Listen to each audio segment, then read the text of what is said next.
everyone, Larry Walsh here for Channelnomics and the Margins. I'm coming to you from San Francisco, where I just spent the morning talking and working with a partner advisory council. Now, Channelnomics does a lot of partner advisory council meetings and working with partners on behalf of vendors. And there's something that we have noticed lately is that there's a lot of discontent between vendors and partners over planning. Vendors want partners to develop and commit to plans so that they have greater expectations about what they're doing over the course of the year. And partners get frustrated because the vendors have expectations of them that don't necessarily align with their business models or their goals. And part of this has to do with the vendors and the partners having different perspectives. Vendors only have one goal.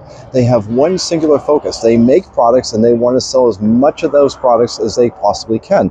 Whereas partners sell products across multiple vendors and they create holistic packages and systems for their customers based on their individual needs. And so these two goals, these two focuses are in conflict with each other. And what often happens is that the vendors, through their channel account managers, will go through and they'll do business planning or they'll do account planning that basically amounts to that the account manager looks at the partner and says, this is what I expect of the partner, not necessarily a true collaborative plan.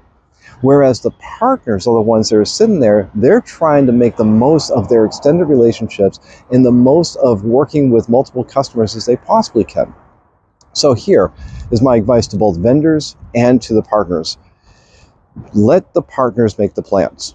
Let the partners express what they're trying to do. Let them set their goals and then map those goals to their respective accounts, and then come back to the vendors and talk to the vendors about where they can plug in, where they can extend their resources, where they can contribute to those goals. In a certain respect, I believe that we actually have this in reverse. Thinking that the planning is going to come from the vendor is really misplacing it.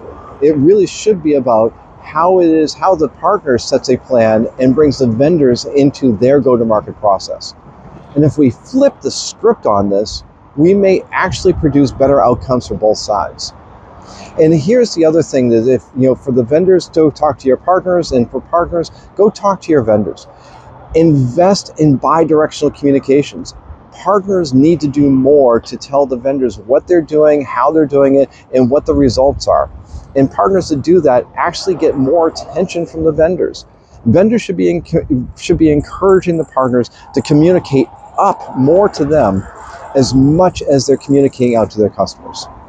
So I really think that the lesson from doing a number of these partner advisory councils and boards over the last few months around the world really does pay out in this way, is that the partners need to take more of a command, more of sitting in the driver's seat of planning and these conversations of value to the vendors in order to get more done.